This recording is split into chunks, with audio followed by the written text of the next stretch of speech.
হেই movie lover, কেমন আছো সবাই? কল্পনা করো তো এমন একটা গ্রাম যেখানে নতুন কোনো কোণে পা রাখলেই সে আর ফিরে আসে না। অন্ধকার নামলেই আকাশ থেকে নেমে আসে এক দানবীয় ছায়া। কি এর রহস্য? কেনই বা বছরের পর বছর ধরে এই গ্রামে নববধূরা নিখোঁজ হয়ে যাচ্ছে? আজকে আমি তোমাদের জন্য নিয়ে এসেছি 2026 সালের অন্যতম আলোচিত এবং হাড়হিম করা হরর মুভি ভূত বাংলা এর সম্পূর্ণ কাহিনী। এই গল্পে যেমন আছে গা ছমছমে আতঙ্ক, তেমনি লুকিয়ে আছে একটি পরিবারের বহু বছর পুরনো এবং ভয়ঙ্কর এক রহস্য। পুরো মুভিটি বাংলায় সহজভাবে বুঝতে ভিডিওটি শেষ পর্যন্ত দেখতে থাকো। আর ভিডিও শুরু করার আগে তুমি যদি আমাদের চ্যানেলে নতুন হয়ে থাকো তাহলে জলদি সাবস্ক্রাইব করে পাশে থাকা বেল আইকনটি বাজিয়ে দাও। তো চলো তাহলে আর দেরি না করে শুরু করা যাক আজকের মুভি এক্সপ্লেনেশন। গল্পের শুরু হয় মঙ্গলপুর নামে একটি পুরনো গ্রাম থেকে, যেখানে চার বন্ধু ঘুরতে যায়। বৃষ্টি এবং ট্রেনের দেরি কারণে তাদের সেখানে থাকতে হয়।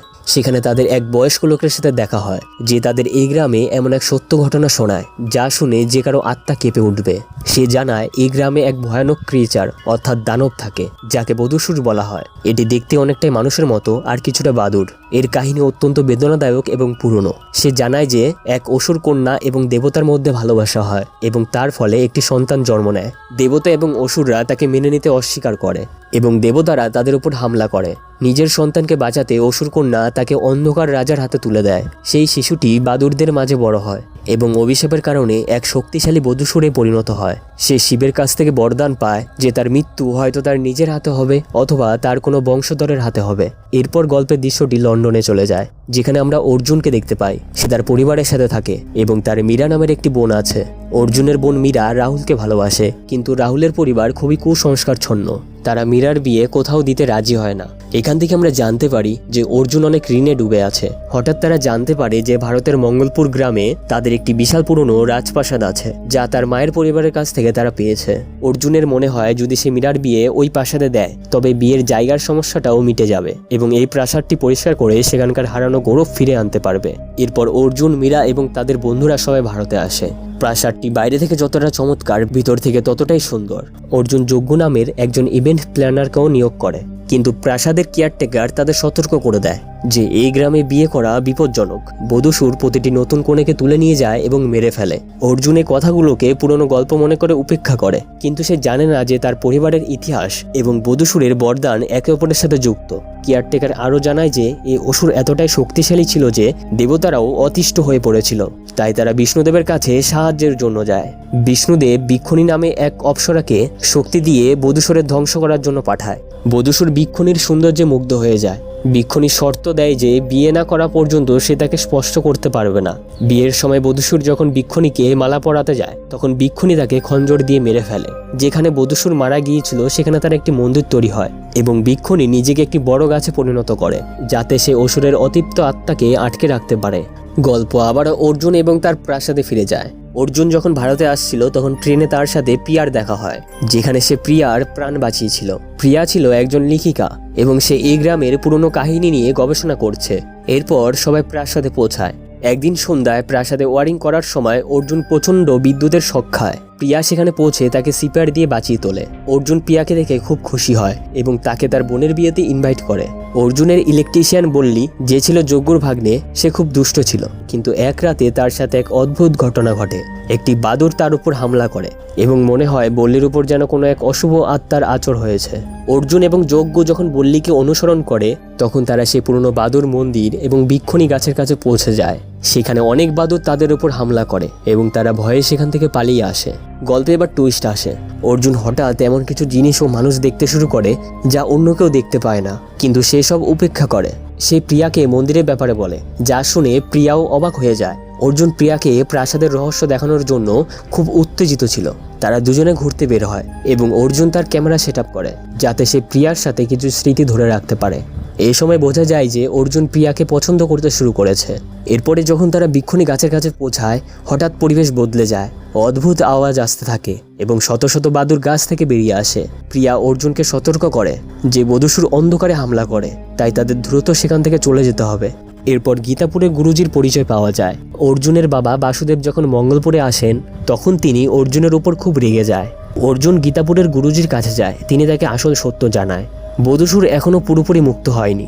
সে তখনই পুরোপুরি মুক্ত এবং শক্তিশালী হবে যখন 12 জন কনেকে বলি দেওয়া হবে। ইতিমধ্যেই 11 জন কনে মারা গেছে এবং পরবর্তী লক্ষ্য আর কেউ নয়, স্বয়ং অর্জুনের বোন মীরা।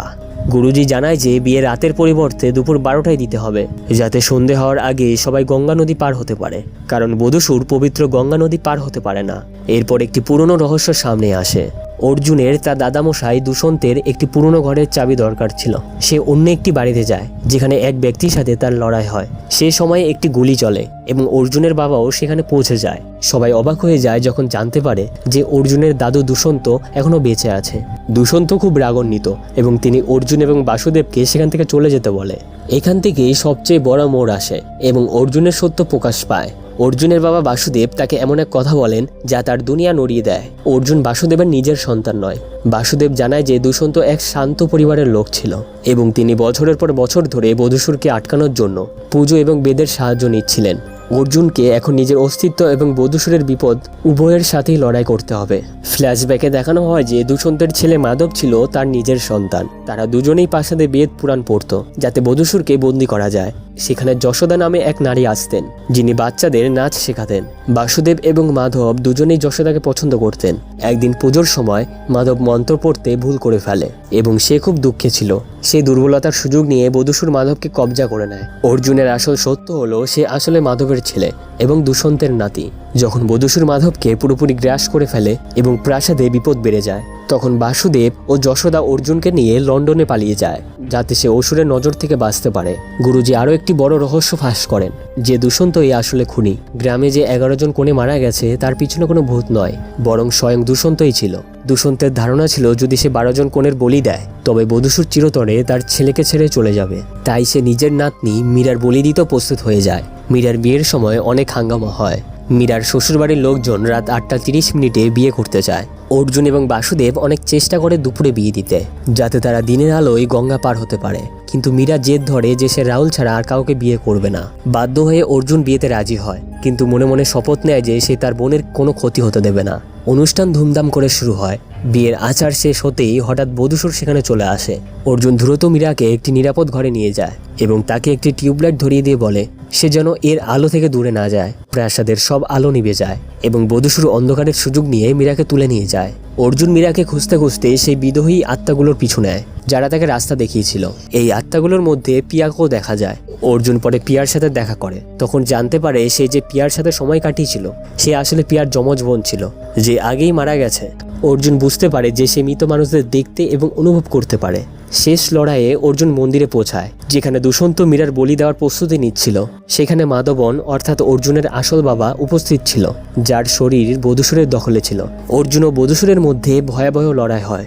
বধূসুর অর্জুনের উপর ভারী পড়ছিল। অন্যদিকে বাসুদেব ও গুরুজি মন্ত্র রেকর্ড করা মেশিনটি চালিয়ে দেয়। মন্ত্রের শক্তিতে বধূসুর দুর্বল হতে শুরু করে। অর্জুন বিক্ষণী গাছের একটি পবিত্র ডাল ভেঙে নিয়ে এসে বধূসুরকে গেঁথে ফেলে এবং সেখানে তাকে সে মেরে ফেলে। এভাবেই ভয়ঙ্কর বধূসুর অসুরের বিনাশ হয়। এই লড়াইয়ে দুষ্যন্তও মারা যায়। গল্পের শেষে দেখা যায় সে শুরুতে আসা 4 জন বন্ধু বয়স্ক লোকটিকে জিজ্ঞেস করে যে অর্জুন কি ফিরে গেছে।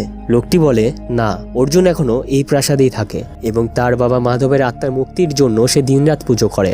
শেষে প্রকাশ পায় যে সে বয়স্ক লোকটি অন্য কেউ নয়, স্বয়ং অর্জুনই ছিল। সে অনেক বৃদ্ধ হয়ে গেছে, কিন্তু সে আজও গ্রামটিকে অশুভ আত্মার হাত থেকে রক্ষা করে চলেছে। তোমাদের আজকের এই মুভিটি কেমন লেগেছে কমেন্ট করে অবশ্যই জানাবে। সো তোমাদের সাথে পরবর্তী মুভিতে কথা হবে। সবাই ভালো থেকো।